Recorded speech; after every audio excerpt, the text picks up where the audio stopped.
The following video will provide instructions for calibrating the part length on any HE&M bandsaw that uses the A-4 control. This would include the H90 A-4, the H105 A-4, the Sidewinder A-4, and the Cyclone A-4 saw models. Follow all safety precautions and warnings to minimize the chance of an injury. Once the saw and bar feed are level from front to back and side to side, the part length calibration can be performed. This procedure should be performed whenever a saw is first installed, moved, or the part lengths are not within an acceptable tolerance range.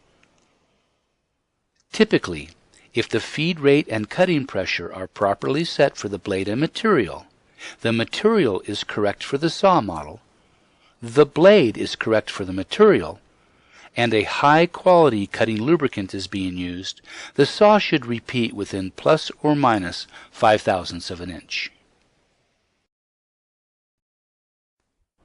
Before calibrating the part length, first some test parts will need to be cut and measured. To change the part length to cut the test parts, press the Shuttle Forward button. This brings the bar feed shuttle off of the shuttle stop. Walk to the rear of the saw and turn the digital readout handle, or DRO, to set the part length for a short part, like 500 thousandths or 750 thousandths of an inch. Always pass the desired length in the digital readout by 10 thousandths, and then slowly return in a downward numerical sequence to the new length being set.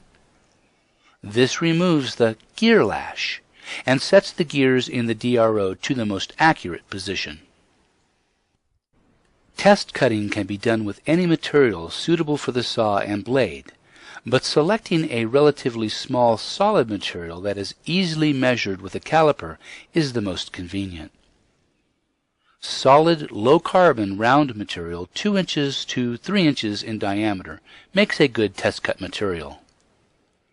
With the cutting pressure and feed rate properly set, place the material flat on the saw bed and positioned just slightly past the blade in order to begin the automatic cutting sequence with a trim cut.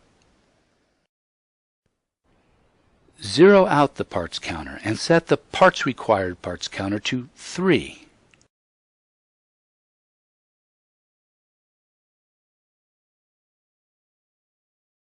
Verify that feeds required on the control is set to 1, and begin the cutting sequence by pressing the Auto On button to put the saw in automatic mode.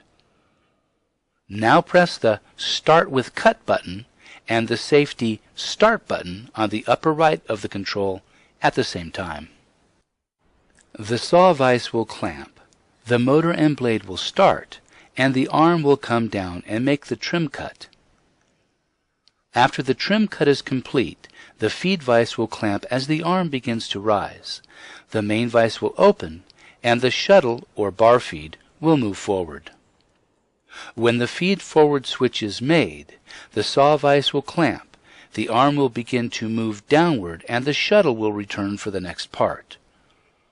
When the first cut is complete, the cycle will repeat until all 3 parts are cut. Then the arm will rise and the motor and blade will stop.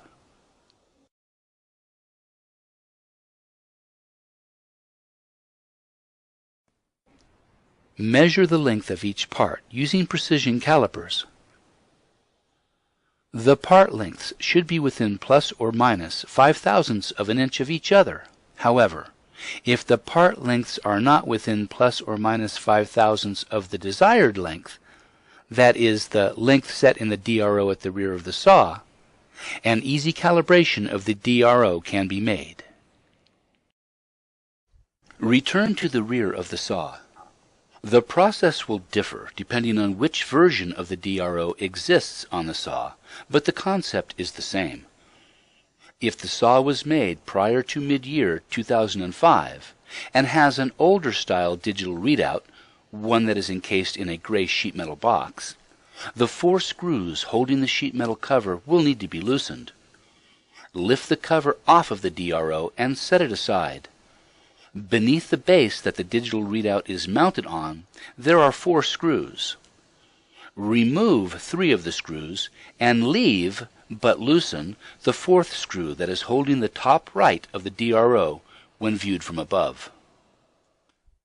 Swing the DRO out to disengage the gears, and turn the gear that changes the number readout to the length closest to the actual test part lengths cut.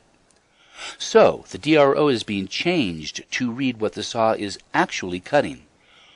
For example, if the part length is set for 500 thousandths of an inch, but the test parts measure 520 thousandths of an inch, change the numerical readout to 520 thousandths of an inch.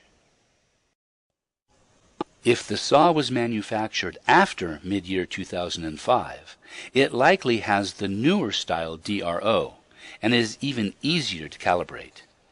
The initial parts of the process are the same, all the way up through the test cuts, but changing the DRO readout is easier.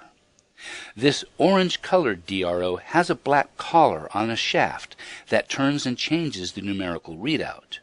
There is a small set screw that holds the collar onto the shaft. Loosen the set screw with an Allen wrench, and using the wrench as a lever, turn the readout past and then back down to the actual part length measured on the 3 test cuts, and tighten the set screw.